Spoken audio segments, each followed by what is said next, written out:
The happiness of your life depends upon the quality of your thoughts. What if I told you that the men women feel instantly drawn to aren't always the tallest, richest, or most conventionally attractive, but the ones who think, move, and carry themselves differently? The ones who walk into a room and without saying much, command attention. The ones who don't chase validation, yet somehow receive it effortlessly. Most men are taught to do more, talk more, impress more, prove more. But female psychology works in a far subtler way. Attraction is triggered in seconds, often before a single word is spoken. And once you understand what's happening beneath the surface, you'll realize why some men are naturally magnetic, while others are endlessly overlooked despite their efforts. In this video, we'll break down the psychological signals women subconsciously respond to, the stoic principles that shape unshakable masculine presence, and the hidden behaviors that separate men who are respected from men who are ignored. This isn't about manipulation. It's about alignment, becoming the kind of man whose inner world creates outer attraction. Watch this video till the very end because the final insight ties everything together. And once you see it, you'll never look at attraction or yourself the same way again. Number 1. Emotional calm under pressure. Emotional calm under pressure is one of those qualities people feel before they can explain it. You don't announce it. You don't perform it. It's sensed. Stoicism has always pointed to this quiet strength as a mark of real power. Wrote, "You have power over your mind, not outside events. Realize this and you will find strength." That line isn't poetic decoration, it's instruction. When you stay steady while everything around you feels urgent, noisy, or tense, you communicate something deeper than confidence. You communicate self-command. And self-command is instantly attractive because it signals safety, maturity, and depth without needing words. Most people live at the mercy of their emotions. They react quickly, explain excessively, defend impulsively. You can feel the internal chaos behind their behavior. Stoicism invites you to step out of that pattern. Emotional calm doesn't mean you don't feel pressure. It means you don't let pressure dictate your behavior. You feel the surge, the heat, the tension, but you choose your response. That choice is where attraction begins. Not because it's calculated, but because it's rare. A calm man in a stressful moment stands out the same way still water stands out in a storm. There's a psychological reason this matters so much. Emotional volatility signals unpredictability. Predictability at a deep level is associated with trust. When you remain composed, you show that your inner world is ordered. Seneca put it simply, "He is most powerful who has power over himself." That power is felt immediately. It shows in your packing, your tone, your posture, your timing. You're not rushing to control the moment. You're allowing the moment to unfold while staying rooted in yourself. That groundedness is calming to others, and calm is contagious. Stoicism teaches that external events are neutral. It is your judgment that creates disturbance. When you internalize this, pressure stops feeling like a threat and starts feeling like information. You don't need to dominate situations or escape them. You meet them evenly. This emotional evenness creates contrast. While others tighten up, you soften. While others escalate, you slow down. That contrast draws attention without effort. It says, "I've been here before internally, and I know how to stay steady." What makes this especially compelling is that emotional calm cannot be faked for long. People sense authenticity. They feel when calm comes from suppression versus mastery. Stoicism doesn't teach suppression. It teaches understanding. You observe your emotions instead of being swept away by them. Epictetus advised, "It is not things themselves that disturb us, but our judgments about them." When you live by this, pressure loses its power to hijack you. And when pressure can't hijack you, neither can fear, insecurity, or the need to impress. This calmness changes how you speak. Your words become fewer, but they carry more weight. You don't interrupt urgency with urgency. You answer intensity with steadiness. That doesn't make you passive, it makes you deliberate. You respond from choice, not reflex. And reflex is what most people are trapped in. When you step outside that trap, your presence feels different. It feels mature. It feels safe. It feels reliable. These are qualities that register instantly, even if no one consciously labels them. There's also something deeply attractive about a man who doesn't crumble under emotional load. It suggests that he can handle complexity without collapsing into drama. Stoicism frames this as resilience of the soul, reminded himself daily to expect difficulty, not resent it. The impediment to action advances action. What stands in the way becomes the way. When you embody this mindset, pressure stops being something to escape and becomes something you absorb and move through. That absorption is felt as strength. To cultivate this, you need habits, not ideas. One powerful practice is emotional labeling. When pressure arises, silently name what you feel without judgment. Tension, irritation, uncertainty. Numbing creates distance. Distance creates choice. Another practice is delayed response. Train yourself not to respond immediately when emotions spike. Even a brief pause reasserts control. You're telling yourself, I decide when and how I respond. That decision-making is the core of emotional calm. Breathing is another Stoic-aligned tool, even if the ancient texts didn't call it that directly. Slow, intentional breathing anchors you in the present. It reminds your nervous system that you are not under threat. Seneca often spoke about returning to simplicity when the mind is agitated. The breath is simplicity itself. Use it. Let it slow your body so your mind can follow. You should also practice voluntary discomfort. This is a classic Stoic exercise. By choosing mild stress intentionally, you train yourself not to panic when stress appears unexpectedly. Cold, silence, restraint, effort, these sharpen your emotional discipline. Epictetus believed that training the mind required friction. Without it, calm is fragile. With it, calm becomes durable.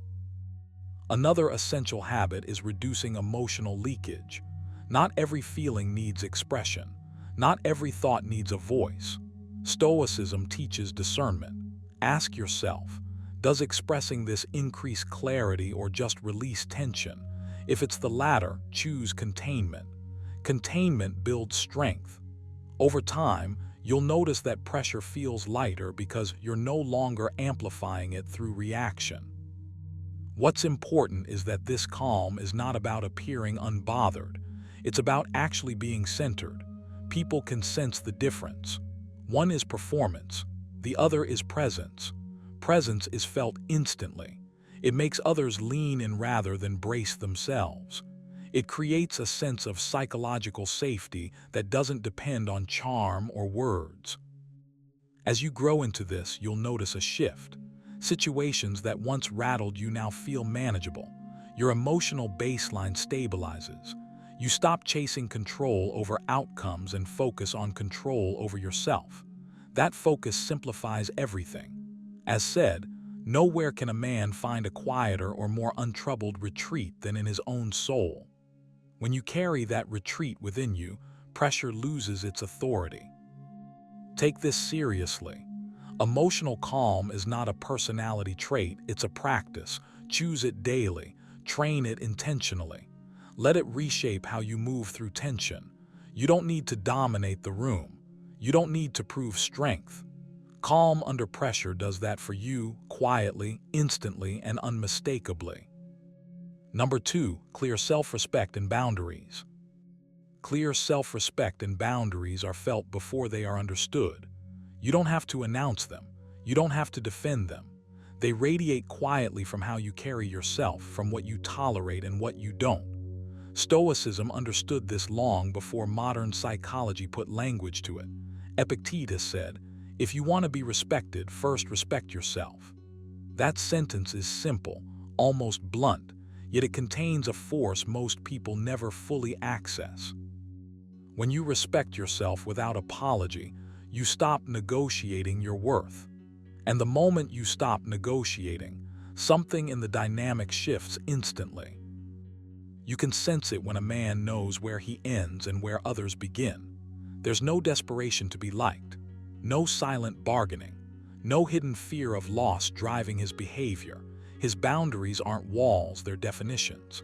They tell the world, and more importantly tell him, what aligns with his values and what doesn't. Stoicism teaches that your peace comes from living in accordance with your principles, not from external approval. Reminded himself daily, if it is not right, do not do it. If it is not true, do not say it. Boundaries are simply that idea lived out in real time. They are integrity in motion. What draws attention at a psychological level is not control over others, but control over yourself. When you don't overextend, overexplain, or overinvest prematurely, you communicate stability. Stability feels safe. It feels grounded. And paradoxically, it feels exciting because it's rare. Most people operate from fear. Fear of being rejected, fear of missing out, fear of being alone. Stoicism urges you to step out of fear and into reason. When you do, your actions slow down. They become deliberate, and deliberateness carries weight. Self-respect changes how you respond to tension. You don't rush to fix, chase, or prove. You don't abandon your rhythm to match someone else's uncertainty. Seneca wrote, "He who is brave is free." Bravery here doesn't mean confrontation or dominance. It means the courage to stand by your standards even when it costs you comfort, especially then. Boundaries are tested in moments of discomfort, not ease. Every time you honor them, you reinforce your own sense of worth. That internal reinforcement is felt externally, even if no words are exchanged. There's something deeply attractive about someone who is not easily shaken, not rigid, not cold, but anchored. When you have clear boundaries, you're not constantly scanning for signals or approval. You're present. You listen without losing yourself. You engage without dissolving into the interaction. Stoicism calls this inner citadel, the place within you that remains untouched by external chaos. When that place is strong, you stop chasing outcomes. You focus on conduct. And conduct is what builds quiet confidence. It's important to understand that boundaries are not about control or punishment. They're not ultimatums, they're clarity. You're not trying to change anyone. You're simply deciding what you will participate in. This distinction matters. Stoicism teaches you to accept what is outside your control and to govern what is within it. Your time, your energy, your attention, your standards. When you protect these without guilt, you signal maturity. You show that your life is already full, already structured around purpose rather than reaction. Most people weaken their boundaries because they confuse intensity with connection. Stoicism cuts through that confusion. Real connection doesn't require self-betrayal. It doesn't demand that you shrink your needs or abandon your values. When you respect yourself, you no longer tolerate dynamics that erode you. Not loudly, not dramatically. You simply disengage from what doesn't align. That calm detachment is powerful because it comes from abundance, not bitterness. Now this takes practice. Your nervous system may resist at first. You might feel the urge to justify yourself, to soften your no, to explain your standards so they're more acceptable. Notice that urge. That's where the work is. Epictetus warned, if you seek truth, you will not seek victory by dishonorable means. Seeking approval at the expense of self-respect is one of those dishonorable means. Let the discomfort be there. It's temporary. What you gain is permanent. A practical exercise is this: define your non-negotiables in private. Not what sounds impressive, but what genuinely matters to you. Write them down. Then practice honoring them internally before you ever enforce them externally. Another exercise is restraint. When something feels off, don't react immediately. Pause. Ask yourself whether responding would strengthen or weaken your self-respect. Often, silence or distance is the most aligned response. Stoicism values restraint not as suppression, but as wisdom. You can also train boundaries through small daily choices. Don't say yes when you mean no. Don't overcommit to earn validation. Don't explain past the point of clarity. These micro decisions shape your identity. Wrote, the soul becomes dyed with the color of its thoughts. If your thoughts are rooted in self-respect, your actions will naturally follow. Over time, this becomes effortless. You no longer perform confidence. You embody it. What makes this instantly felt is consistency. Anyone can set a boundary once. Few maintain them without resentment or collapse. Stoicism teaches endurance. It teaches you to stay aligned even when it's inconvenient. When your boundaries are steady, not reactive, they communicate strength. They say you trust yourself enough not to grasp. That trust is contagious. Ultimately, clear self-respect and boundaries free you. They remove the constant inner negotiation. They allow you to show up fully without losing yourself. You become calm, grounded, and unmistakably solid. You stop trying to be chosen because you've already chosen yourself. As Seneca said, no one can live happily who has regard only to himself and turns everything to his own advantage. Self-respect isn't selfishness. It's the foundation that allows genuine connection without self-erasure. So take this seriously, not urgently, calmly. Build your boundaries like you build character, one choice at a time. Let them be quiet, firm, and non-negotiable. When you live this way, attraction stops being something you chase. It becomes a natural byproduct of who you are. Number 3, purpose-driven lifestyle. A purpose-driven lifestyle changes the way you move through the world, and people feel it long before you say a word. You don't need to announce your goals or justify your direction. Purpose has a weight to it, a quiet pull. The Stoics understood this deeply. Reminded himself, at dawn when you have trouble getting out of bed, tell yourself, I have to go to work as a human being, not as a performer, not as someone chasing approval, as someone aligned with a duty larger than momentary pleasure. When you live like this, attraction stops being something you chase and becomes something that happens as a side effect of alignment. You can sense when a man is drifting and when he is anchored. Drift looks like reacting to everything, changing direction based on moods, opinions, or validation. Anchoring looks like calm momentum. A purpose-driven life gives you that anchor. It sharpens your decisions. It filters your attention. You stop being everywhere at once and start being somewhere specific. And psychologically, that specificity is powerful. Purpose signals self-trust. It says you've chosen a path and you're willing to walk it without constant reassurance.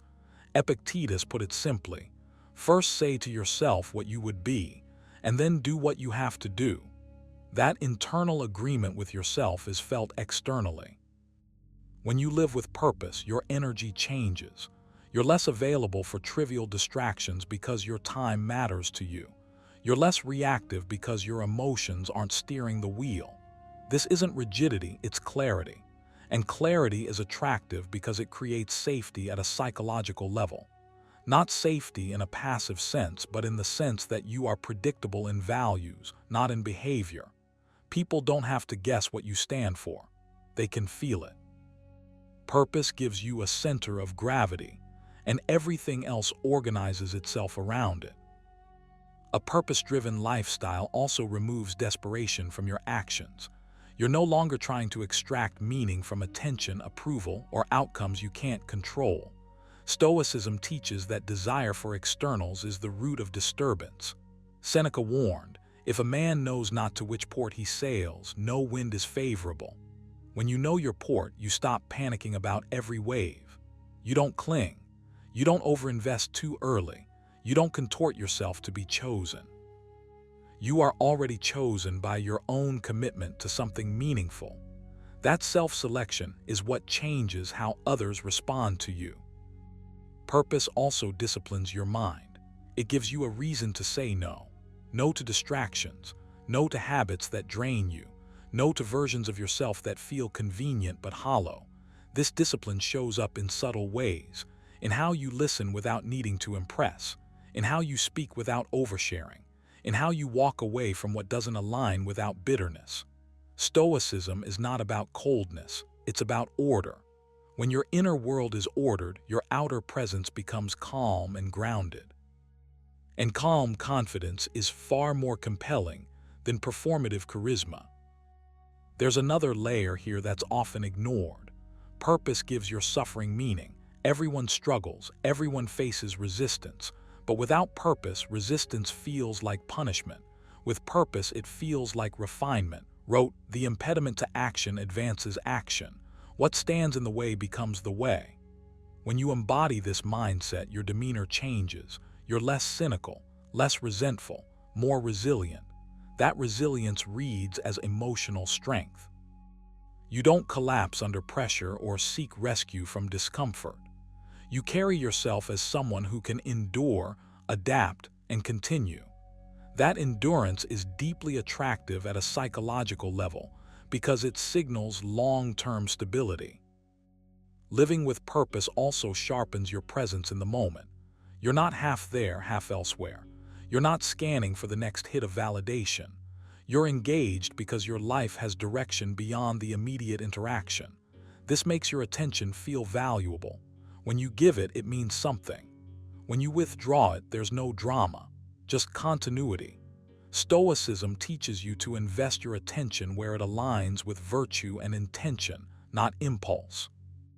Over time, this trains you to become selective rather than reactive. To build this, you need daily practices, not abstract ideas. Start with a simple but uncomfortable exercise. Write down what you are moving toward and what you are moving away from. Not what sounds impressive, but what feels necessary. Purpose doesn't have to be loud. It has to be honest. Then ask yourself each morning, what is one action today that honors this direction? One action. That's enough. Purpose is built through consistency, not grand declarations. Another practice is negative visualization, a classic Stoic tool. Imagine a life where you abandon your direction entirely, where days blur together without intention. Sit with that image briefly, not to scare yourself, but to sharpen gratitude for the path you are choosing. Seneca believed this exercise strengthened resolve and reduced attachment to trivial comforts. It reminds you why purpose matters. You should also practice voluntary discomfort. Choose small, controlled challenges that reinforce self-command. This isn't about punishment, it's about proof. Proof that you can act according to principle rather than comfort. Each time you do this, your self-respect grows. And self-respect is the foundation of genuine confidence. You don't need to project it. It leaks out naturally through posture, tone, and patience. A purpose-driven lifestyle doesn't make you rigid or joyless. It makes you selective. You still enjoy life, but you don't worship pleasure. You appreciate connection, but you don't depend on it to feel whole. Epictetus reminded us, don't explain your philosophy, embody it. Purpose works the same way. You don't advertise it, you live it. And living it reshapes how you are perceived without you trying to manage that perception. Over time, you'll notice a shift. You're less anxious about outcomes, less invested in being liked, more focused on being aligned. And paradoxically, that alignment is what draws people in. Not because you're trying to attract, but because you're no longer chasing. Purpose frees you from that chase.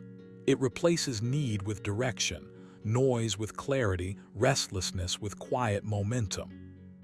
So commit, not perfectly, not loudly, just consistently. Choose a direction that demands growth and integrity. Act on it daily even when no one is watching, especially then. Let your life speak before you do. As advised, concentrate every minute like a Roman on doing what's in front of you with precise and genuine seriousness. When you live this way, attraction stops being a strategy. It becomes a reflection of who you are becoming. Number 4, confident body language. Confidence is felt before it is understood. Long before you speak, long before you explain who you are or what you believe, your body has already delivered the message. Stoicism understood this centuries ago, even if it never used modern psychological terms. Epictetus said, "First say to yourself what you would be, and then do what you have to do." Your body is often the first place where that inner decision shows up, not in exaggerated gestures or forced dominance, but in quiet alignment. When your body moves as if it trusts itself, others feel that trust without needing evidence. Most people try to manufacture confidence from the outside in.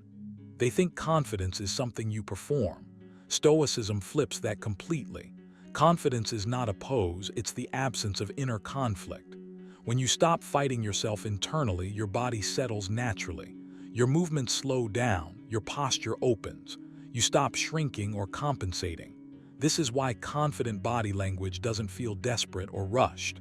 It feels grounded, calm, almost indifferent to approval. And that indifference, paradoxically, draws attention. You don't need to memorize a list of power moves. In fact, chasing techniques usually backfires because the body can't convincingly fake what the mind hasn't accepted. Wrote, "The soul becomes dyed with the color of its thoughts." If your thoughts are frantic, self-doubting, or approval-seeking, your body will betray that. Shoulders tense, breathing shallow, movements sharp or hesitant. But when your thoughts are anchored in self-respect, the body follows effortlessly.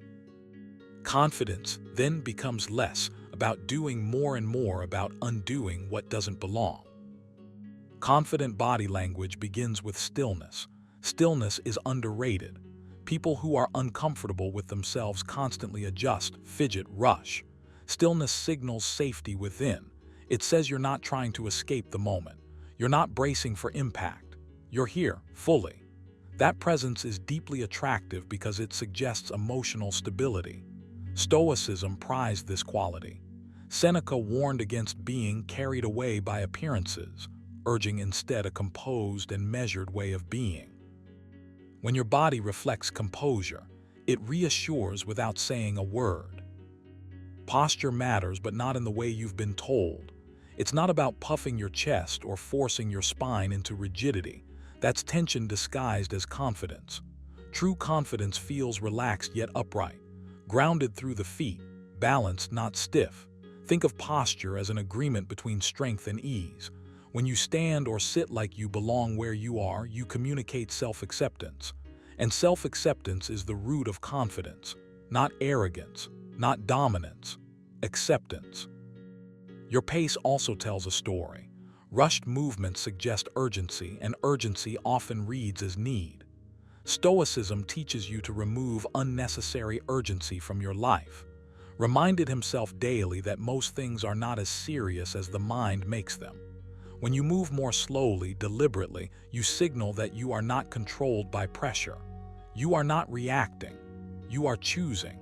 That choice, embodied physically, is felt as confidence. Eye contact is another extension of this inner order. Confident eye contact isn't intense or invasive. It's steady, comfortable, unafraid of silence. You don't stare to dominate and you don't look away to escape. You simply remain. This reflects what Epictetus taught about courage, not the absence of fear, but the decision not to be ruled by it. When your gaze is calm, your body communicates emotional resilience. You're not scanning for approval, you're present. Breathing is often overlooked, yet it is foundational.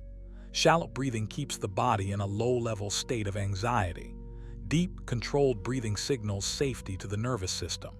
Stoics practiced breath awareness long before it was popular. Slow breathing settles your body, which then moves with more assurance. Your gestures become smoother. Your voice, when you speak, carries more weight. But even before you speak, your breathing rhythm influences how others experience your presence. Here's the key Stoic insight most people miss. Confident body language is not about attracting others. It's about not abandoning yourself. When you stop contorting your body to manage how you're perceived, confidence emerges naturally. Seneca wrote, "A man who suffers before it is necessary suffers more than is necessary." Much physical tension comes from anticipating judgment. Release that anticipation. Let your body exist without apology. That alone changes everything. To build this, you need practice, not theory. One exercise is daily posture awareness. Several times a day, check in with your body, not to criticize it, but to notice. Are your shoulders raised? Is your jaw tight? Is your breath shallow? Gently release. No force, just permission. This trains your body to return to a neutral, confident baseline. Another exercise is deliberate movement. For short periods, slow down everything you do. Walking, sitting, standing, not theatrically but consciously. Feel each movement. This builds control and presence. Over time, your default pace becomes calmer, and calm is often mistaken for confidence because it usually is. You can also practice grounded stillness. Stand or sit without moving for a minute or two. No phone, no distraction. Let the urge to adjust pass. This strengthens your tolerance for being seen without performing. Stoicism emphasizes endurance of discomfort when it serves growth. This is a physical form of that endurance. A powerful internal exercise is aligning thought with posture. When you catch yourself slouching or collapsing inward, don't just straighten up. Ask what thought accompanies that posture. Self-doubt, comparison, anticipation. Replace it with a stoic reminder. Often told himself, you have power over your mind, not outside events. Realize this and you will find strength. Let that thought inform your body. Notice how it naturally adjusts. Over time, confident body language stops being something you do. It becomes something you are. Your body reflects an inner agreement. You are enough as you are, and you don't need to rush, impress, or prove. That agreement is felt instantly by others, not because it's flashy, but because it's rare. Remember, confidence is quiet. It doesn't beg to be noticed. It allows itself to be noticed if it is. Stoicism never asked you to dominate the room. It asked you to dominate yourself. When you do that consistently, your body becomes an honest expression of inner order. And that honesty is what draws people in, often before they even realize why. So don't chase confident body language. Remove what blocks it. Release tension. Slow down. Breathe. Stand where you are without apology. Let your body reflect the same discipline you're building in your mind. In that alignment, attraction happens naturally, not because you tried, but because you stopped getting in your own way. Number 5, mystery and restraint in communication. There's a quiet force that most people never train, never respect, and never realize is shaping how they're perceived within seconds. It's not your looks, not your words, not even your confidence in the way it's usually taught. It's mystery paired with restraint. And Stoicism has been pointing to this for centuries. Wrote, "Let your actions be your words." That single line explains more about attraction than endless techniques ever could. When you don't rush to reveal everything, when you don't spill your thoughts at the first opening, you create gravity. You become someone who is felt before being fully understood. And the human mind, especially at an emotional level, is drawn to what it cannot immediately decode. Most men talk too much because they believe clarity builds connection. In reality, excess clarity often kills intrigue. When you explain yourself too quickly, justify your intentions, or narrate your inner world in real time, you remove the space where attraction grows. Stoicism teaches you to govern that impulse. Epictetus warned, first say to yourself what you would be, and then do what you have to do. Notice what's missing there. No announcement, no performance, no verbal rehearsal. You act from alignment, not from the need to be seen acting. That restraint signals inner stability, and inner stability is deeply attractive. Mystery doesn't mean being distant or cold. It means being contained. It means you don't leak your energy everywhere. You choose when to speak, what to reveal, and what to keep for yourself. When you speak less, your words carry more weight. When you don't rush to fill silence, silence begins to work for you. The mind on the other side starts leaning in. Curiosity activates. Attention sharpens. This isn't manipulation, it's psychological economy. You're no longer spending words to buy approval. You're letting presence do the work. Stoicism frames this as self-command. Seneca said, "He who is brave is free." Restraint in communication is bravery. It takes courage not to over-explain. It takes discipline not to react instantly. It takes strength to trust that you don't need to prove yourself verbally. When you pause before responding, when you allow a moment of stillness instead of rushing to say something impressive, you show that you're not governed by anxiety. And anxiety is the fastest way to drain attraction. Calm, on the other hand, amplifies it. There's also something powerful happening internally when you practice restraint. You stop outsourcing your sense of worth to reactions. You stop measuring yourself by how well your words land. You become more grounded, more selective, more intentional. Reminded himself daily that external validation is unstable and unreliable. When you internalize that, your communication naturally simplifies. You stop trying to manage perception. You let it unfold. And paradoxically, that's when people become most attentive to you. Mystery emerges when you don't overexpose your inner life, not because you're hiding, but because you respect it. Stoicism never encouraged emotional dumping. It encouraged clarity of thought and restraint of impulse.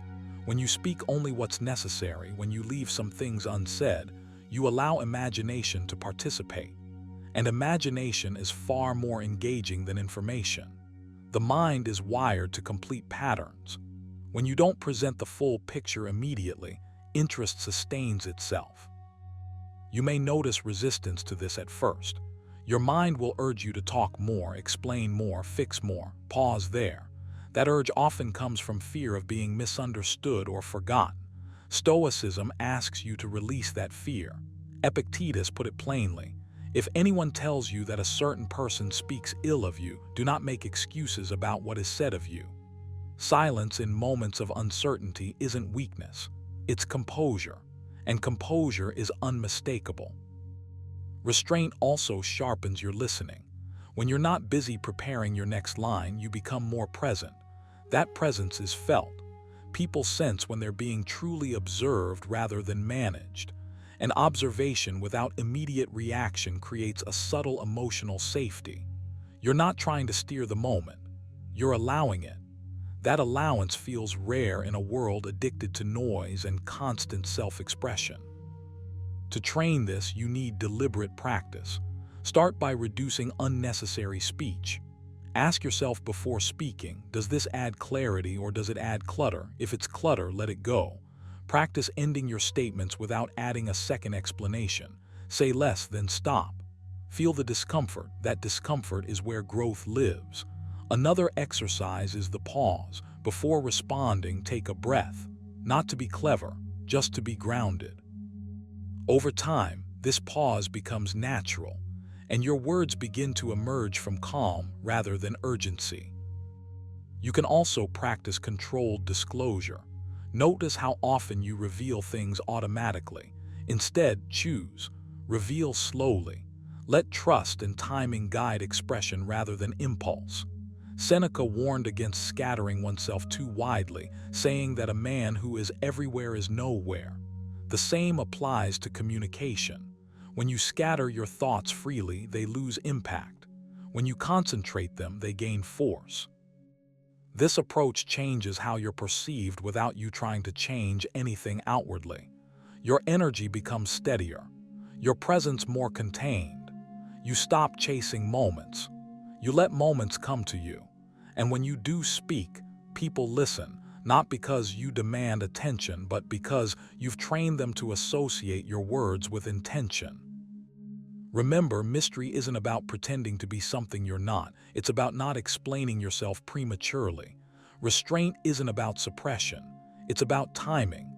Stoicism teaches you that timing is wisdom. Wrote, "You have power over your mind, not outside events. Realize this and you will find strength." Communication is one of the clearest places to practice that power. So take this seriously. Speak with purpose. Pause with confidence. Let silence stand when words would weaken the moment. Allow curiosity to breathe. Let restraint refine you. Over time, you'll notice something subtle but undeniable. The less you chase attraction through words, the more naturally it follows your presence. And that's not a trick, that's alignment. Number 6. Non-neediness and independence. Non-neediness and independence aren't traits you perform. They're states you inhabit, and people can feel the difference instantly. You already know this on some level. You felt how different it is to want something versus to chase it. Stoicism has always warned against attachment that turns into dependence. Epictetus said it plainly: if you desire something outside your control, you will be disappointed. When your sense of worth hinges on being chosen, approved, or desired, you leak power. When your life feels full without permission from anyone else, something subtle but undeniable shifts in how you're perceived. Neediness is not about desire. Desire is human. Neediness is about outsourcing your emotional stability. It's when your mood, your confidence, your sense of direction rises and falls based on someone else's attention. Independence, on the other hand, is when your center of gravity stays inside you. You still care, you still feel, but you are not grasping. You are not silently asking to be completed. And psychologically, this is deeply attractive because it signals strength without aggression, confidence without noise. Stoicism teaches you to want without clinging, to value without attaching your identity to the outcome. Reminded himself, you have power over your mind, not outside events. Realize this and you will find strength. Non-neediness is simply the lived expression of that idea. When you don't rush, don't over-explain, don't seek constant reassurance, you communicate that your inner world is stable. Stability feels safe. And safety is often misinterpreted as excitement's opposite. But in truth, it's what allows attraction to deepen instead of burn out. Independence also signals that your life has direction. Not a rigid plan, but a sense of movement. When you are anchored to your own goals, values, and routines, you stop orbiting around external validation. You're not waiting to be chosen. You are choosing how you spend your time, energy, and attention. Seneca warned, "He who is everywhere is nowhere." When you scatter yourself trying to be everything to everyone, you dilute your presence. Independence concentrates it. There's a quiet confidence that comes from knowing you'll be fine either way, that you can walk away without bitterness, that you don't bargain with your self-respect.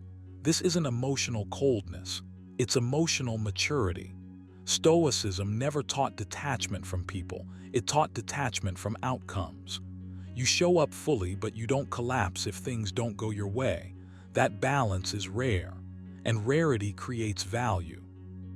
You may notice that non-neediness changes how you speak and how you listen. You stop filling silence with nervous words. You stop chasing responses. You allow space. Space creates polarity. Space allows curiosity to grow. When you're independent, you're not trying to manage impressions. You're present. And presence, when it's grounded rather than hungry, is felt immediately. But let's be honest, this isn't easy. Your mind will try to pull you back into old patterns. It will whisper that you'll lose connection if you don't prove yourself, if you don't stay available, if you don't show constant interest. Stoicism challenges that fear directly. Epictetus advised, first say to yourself what you would be, and then do what you have to do. Decide who you are before the moment tests you. Decide that your worth is not negotiable. Non-neediness also shows up in boundaries. You don't chase what doesn't choose you. You don't linger where you're not respected, not out of pride, but out of alignment. Independence is saying, I value connection, but not at the cost of my peace. When you hold that line calmly, without resentment, you communicate self-trust. And self-trust is contagious. People respond to it instinctively. There's another layer to this that often goes unnoticed. Independence gives you emotional generosity. When you're not needy, you can give attention without demanding it back. You can appreciate without trying to own. You can step back without playing games. This relaxed generosity feels refreshing in a world full of tension and hidden agendas. Stoicism calls this virtue. Modern psychology calls it secure grounding. The labels don't matter, the effect does. To cultivate this, you need habits, not affirmations. Start with this exercise. Spend time every day strengthening something that has nothing to do with being admired. Something internal: discipline, skill, physical effort, reflection. When your life feels rich on its own, neediness naturally dissolves. Seneca wrote, "It is not the man who has too little, but the man who craves more that is poor." Reduce craving by expanding your inner resources. Another practice: delay emotional reactions. When you feel the urge to seek reassurance, pause, breathe, ask yourself, what am I afraid of losing right now? Then remind yourself that you were whole before this moment and will be whole after it. This isn't denial, it's perspective. Stoicism is built on perspective training. The more you practice it, the calmer you become under emotional pressure. You can also train independence by learning to enjoy absence. Not as punishment, not as withdrawal, but as neutrality. When you're comfortable alone with your thoughts, you stop using others to escape yourself. Often reflected in solitude, grounding himself in reason and nature. You don't need a mountain or a retreat. You need consistency. Quiet moments where you don't distract yourself from yourself. Pay attention to how often you explain your intentions. Reduce it. Let your actions speak. Over-explaining is often a hidden form of seeking approval. Independence trusts that clarity doesn't require constant narration. This restraint adds weight to everything you do say, and weight creates impact. Over time, non-neediness reshapes your identity. You stop chasing emotional highs. You stop fearing emotional lows. You become steady, calm, selective. You don't rush connections and you don't cling to them either. You allow things to unfold. That patience is powerful. As said, the impediment to action advances action. What stands in the way becomes the way. Even uncertainty becomes something you can stand inside without panicking. This is what attracts at a deep level. Not perfection, not dominance, but grounded independence. A man who wants connection but doesn't require it to feel complete. A man who enjoys closeness without losing himself. When you embody that, you don't need tactics. You don't need performance. Your presence does the work. So take action, not outwardly first, but inwardly. Build a life you don't need to escape from. Strengthen your inner posture. Practice emotional restraint. Choose self-respect over short-term reassurance. Let independence become your default, not your defense. And remember, as Stoicism teaches again and again, when you stop chasing what you think you need, you often become what others are drawn to effortlessly. Number 7. Decisive behavior. Decisive behavior is one of those qualities you feel before you fully understand it. You sense it instantly. Stoicism has always pointed toward this inner firmness, this refusal to drift. Wrote, "Let your actions be few but decisive." That single line reveals something most people overlook. Clarity is attractive because it signals inner order. When you move decisively, you communicate that your mind is not crowded with doubt, fear, or the need for constant reassurance. You show, without announcing it, that you know where you stand. And that steadiness creates a quiet pull. Indecision leaks energy. It fragments presence. When you hesitate endlessly, when you second-guess every move, you subtly communicate that you don't trust yourself. Stoicism teaches the opposite. Epictetus reminds you, if you want to improve, stop being concerned with being thought foolish. Decisiveness is not about always being right. It's about being willing to choose, to commit, and to accept responsibility for the outcome. That willingness signals courage. And courage, even when calm and understated, is deeply compelling. You don't become decisive by trying to impress. You become decisive by clarifying your values. The Stoics believe that once your principles are clear, action becomes simple. Not easy, but simple. When you know what matters, hesitation fades. You stop outsourcing decisions to the opinions of others. You stop scanning for approval before moving. Instead, you act from alignment. That alignment is felt. People are drawn to those who seem internally anchored, because certainty is rare in a world addicted to reassurance. Decisive behavior also communicates emotional leadership. When you are able to choose without over-explaining, without wavering, you create psychological safety, not by controlling but by grounding. Seneca wrote, "A man who suffers before it is necessary suffers more than is necessary." Indecision is often just imagined fear stretched out over time. Decisiveness cuts through that. It says, "I can handle the consequences." That message resonates far beyond words. It's felt in your posture, your timing, your tone, even in your silences. What's important to understand is that decisiveness is not aggression. It's not force. It's calm commitment. The Stoics never praised recklessness. They praised reasoned action taken without delay. You don't rush, but you also don't stall. You listen, you assess, and then you move. That rhythm is powerful because it blends thoughtfulness with confidence. It tells others that your choices are not random, yet they are not paralyzed by overthinking either. You may notice that most people avoid decisive action because they fear losing options. Stoicism reframes this completely. Freedom is not having endless choices. Freedom is having the courage to choose one and walk it fully. Reminded himself, do what nature demands, get on with it. When you act decisively, you embody this principle. You don't linger in mental loops. You respect your time and your energy.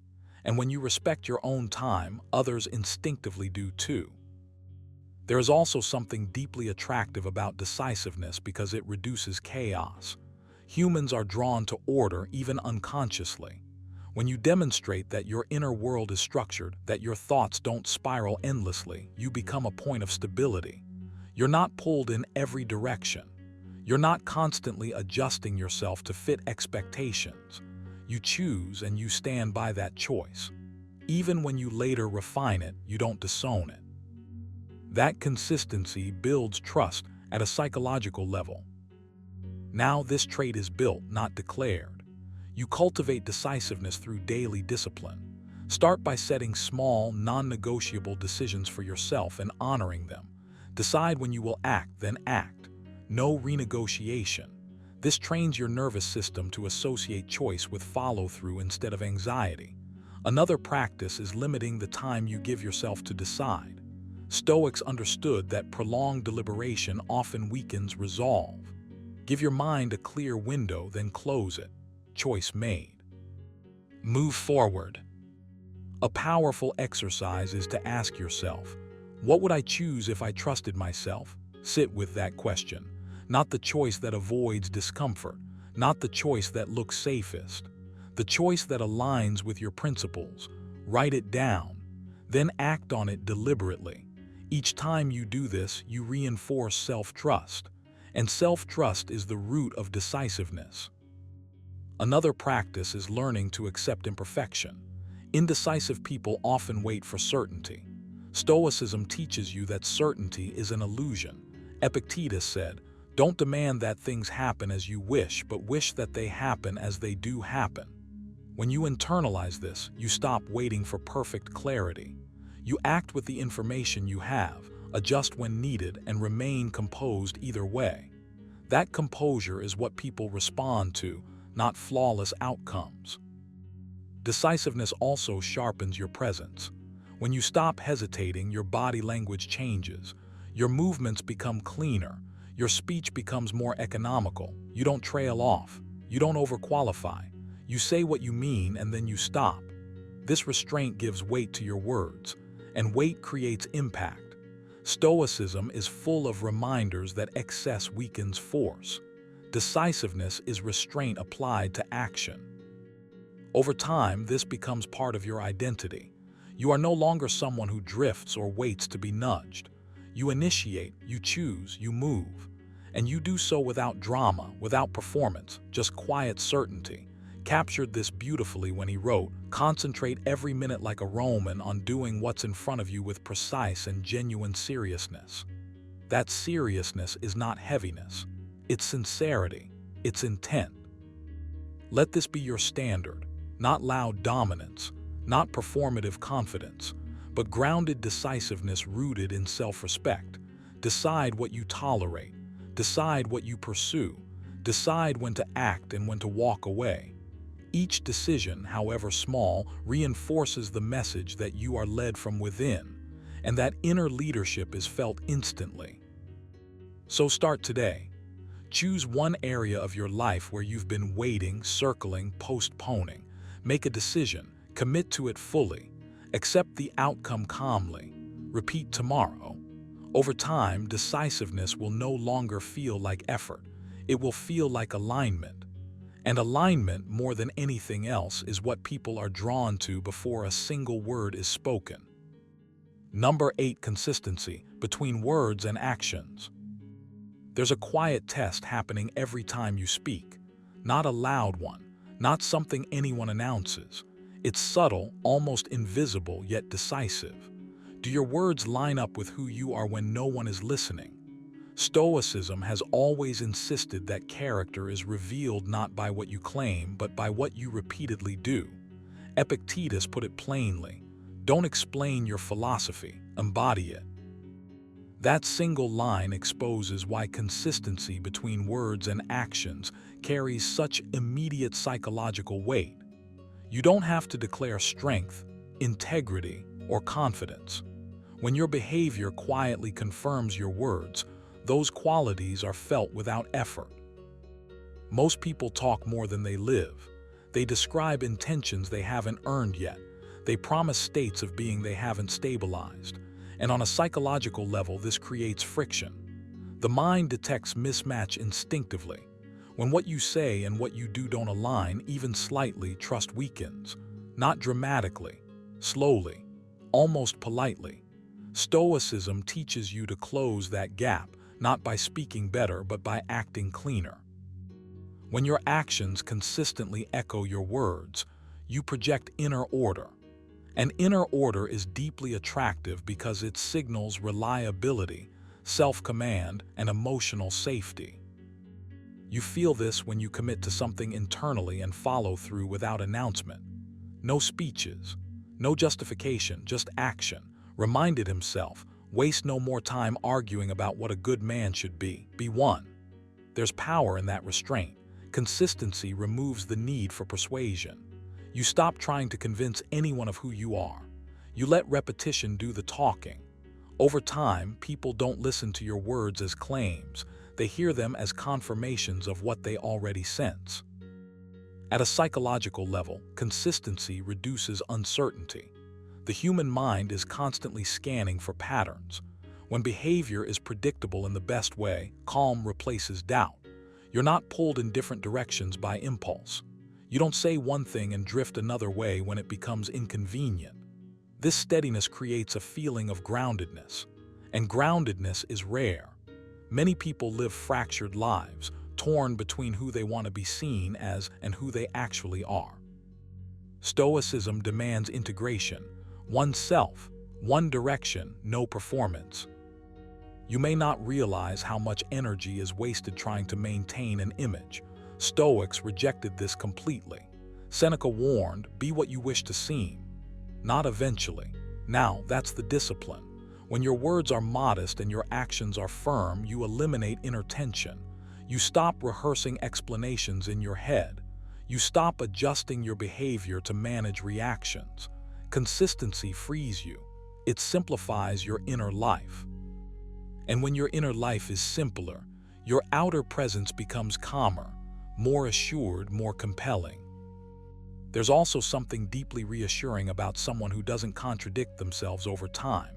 No emotional whiplash, no shifting standards, no sudden reversals driven by mood or approval.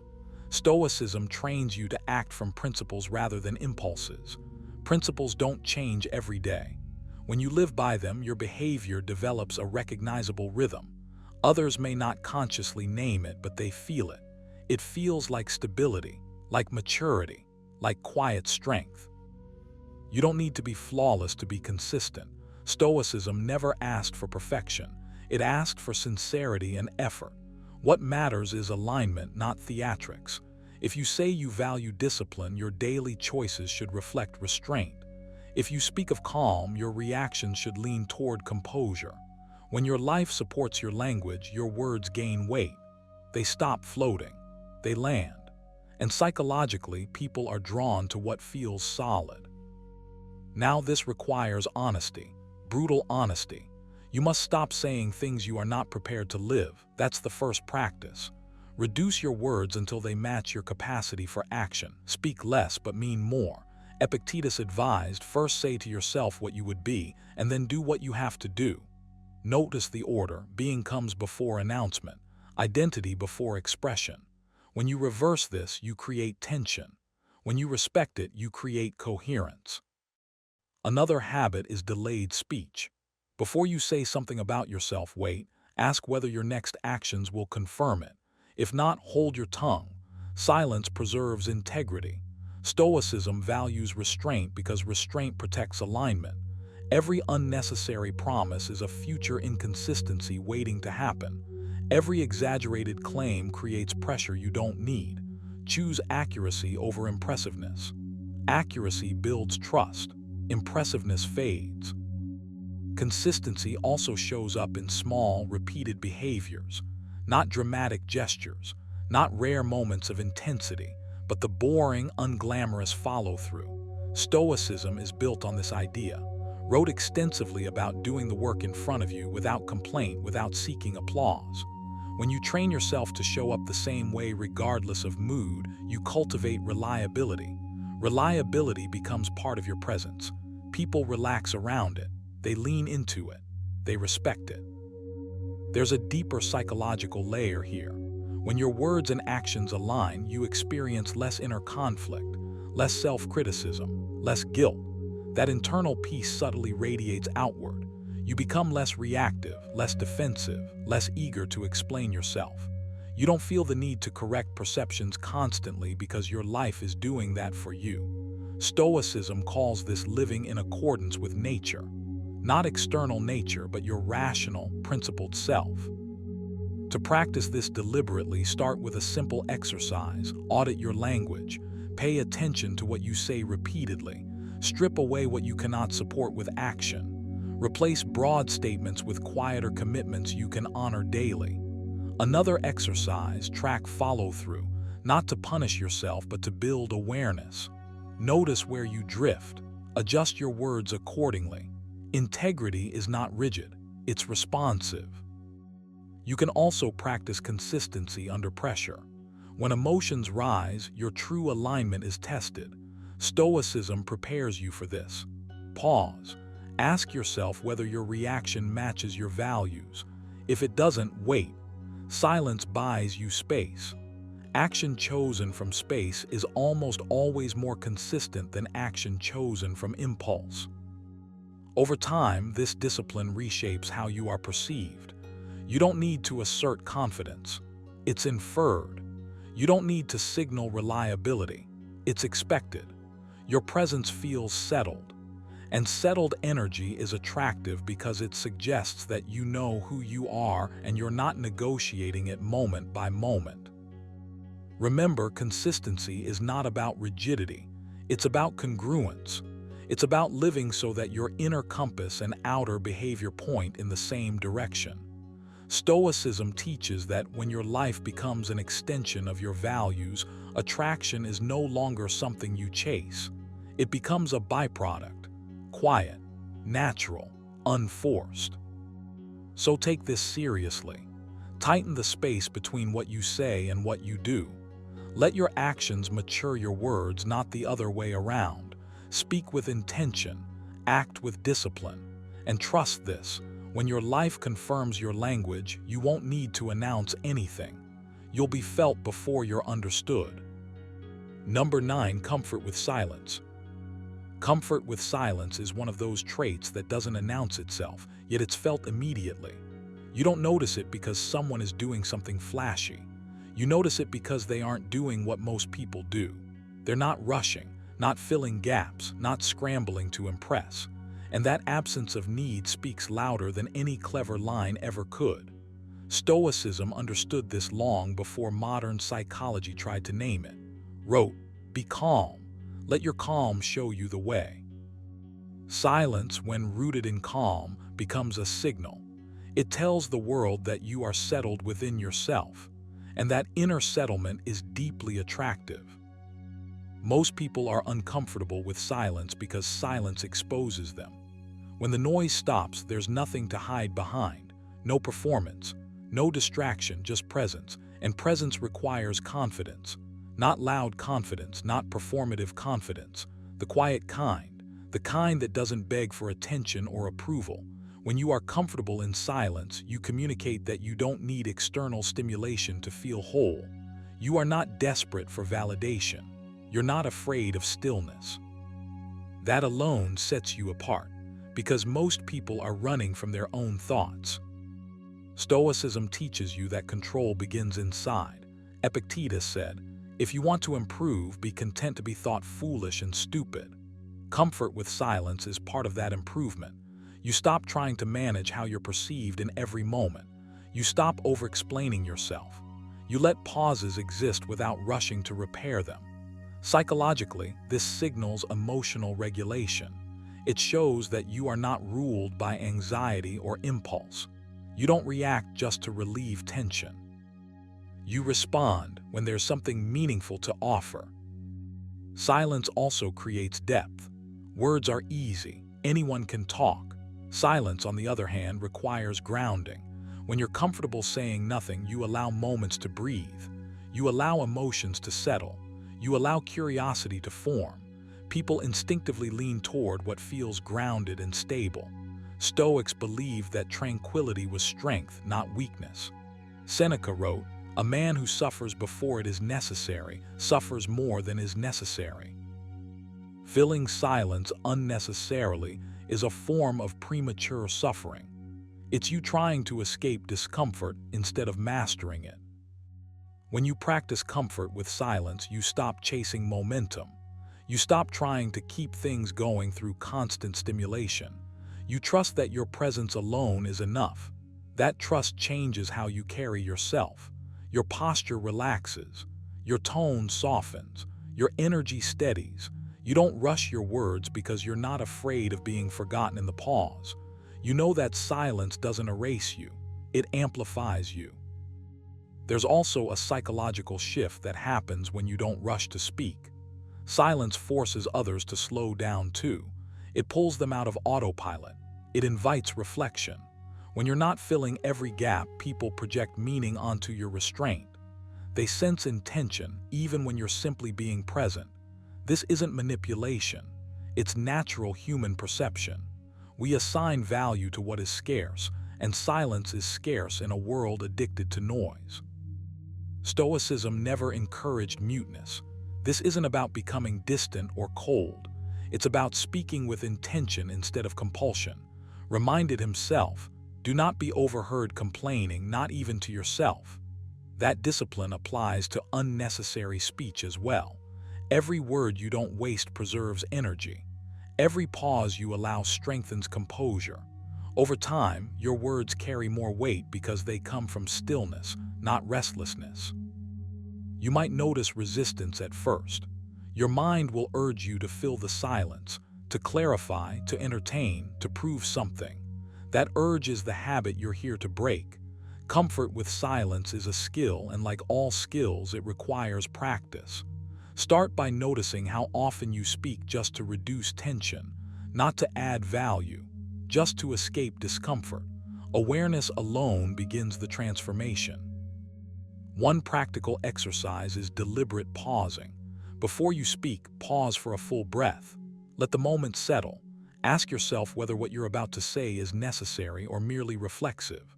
This pause trains self-command. Another exercise is restraint.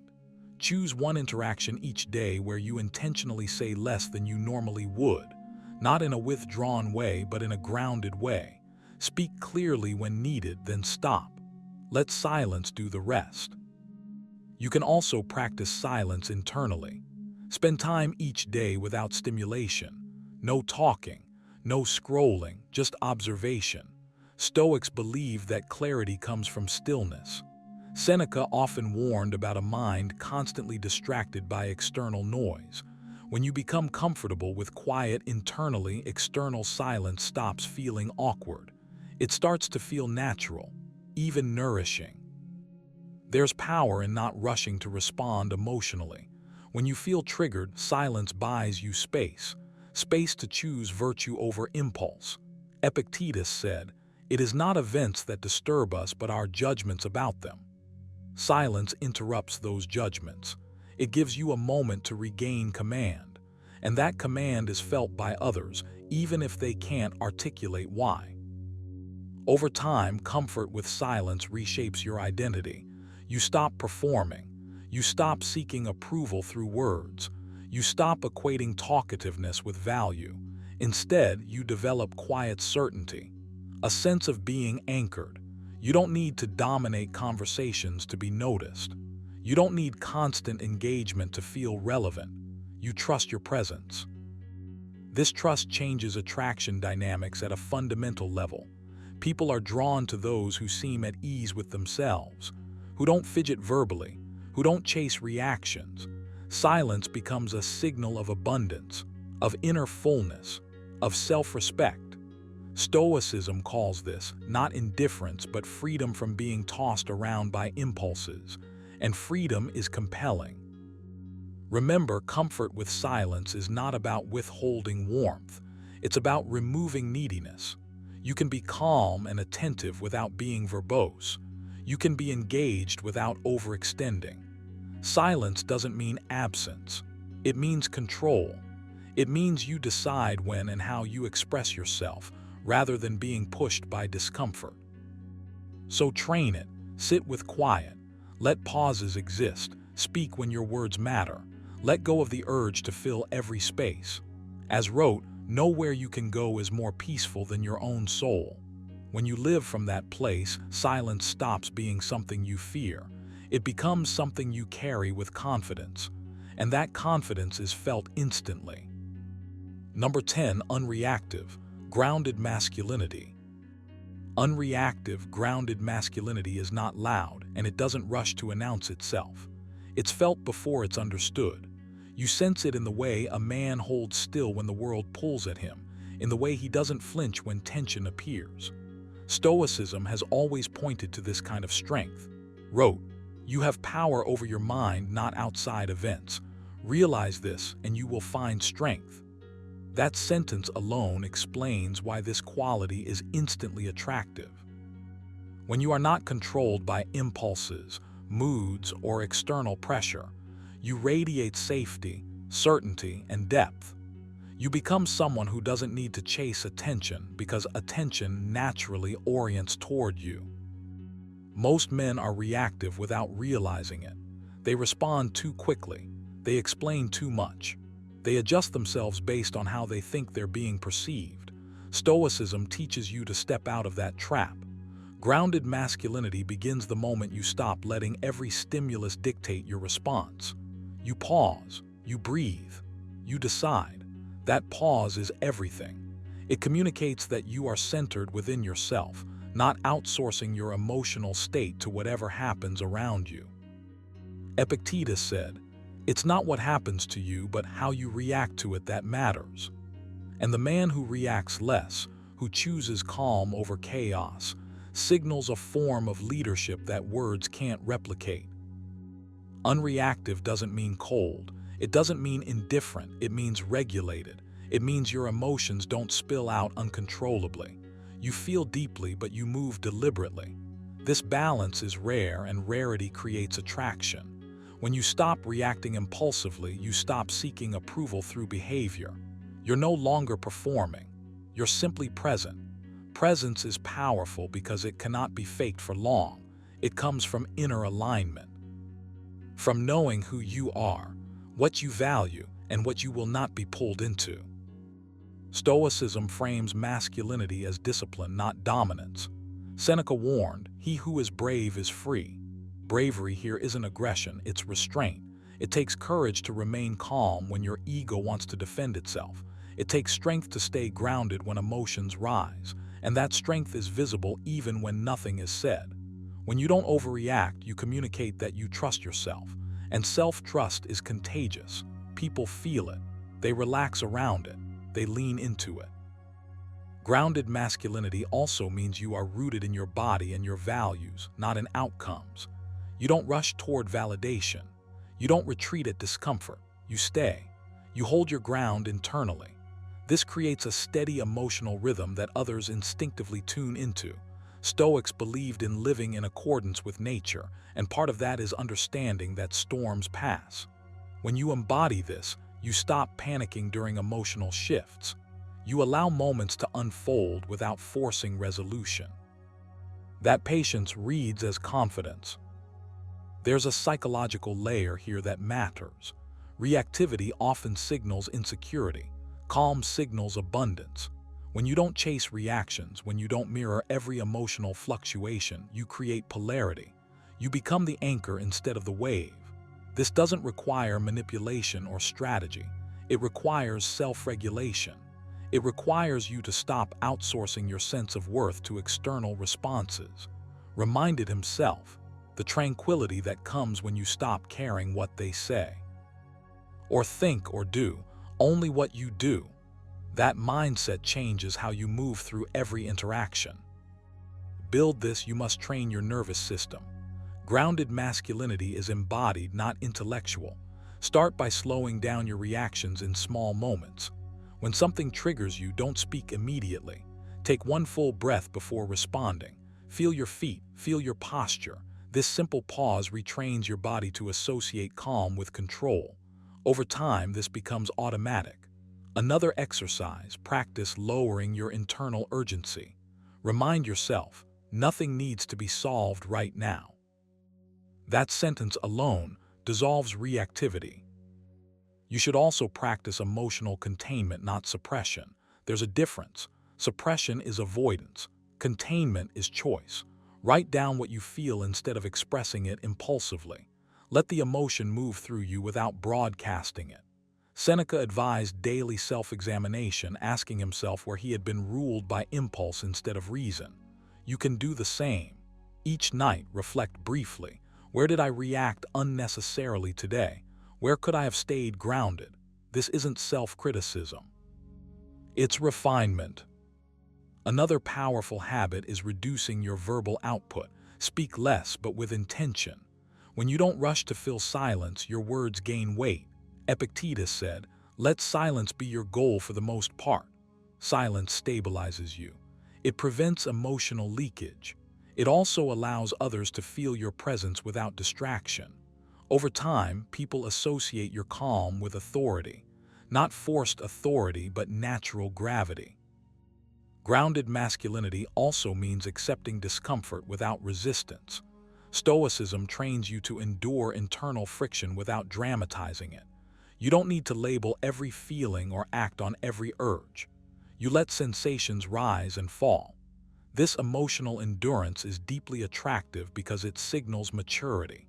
It says you are not overwhelmed by intensity. You can hold it. And someone who can hold intensity without losing himself is someone others feel safe around. As you practice this, you'll notice a shift. You stop needing to win every moment. You stop explaining yourself into exhaustion. You stop reacting just to be seen. You begin to move from a place of inner stillness. And stillness, paradoxically, is dynamic. It draws attention because it contrasts with chaos. Wrote, "Nowhere you can go is more peaceful, more free of interruptions than your own soul." When you live from that place, attraction becomes a byproduct, not a pursuit. Remember, this is not about acting unbothered. It's about being regulated. It's about choosing your responses instead of being hijacked by them.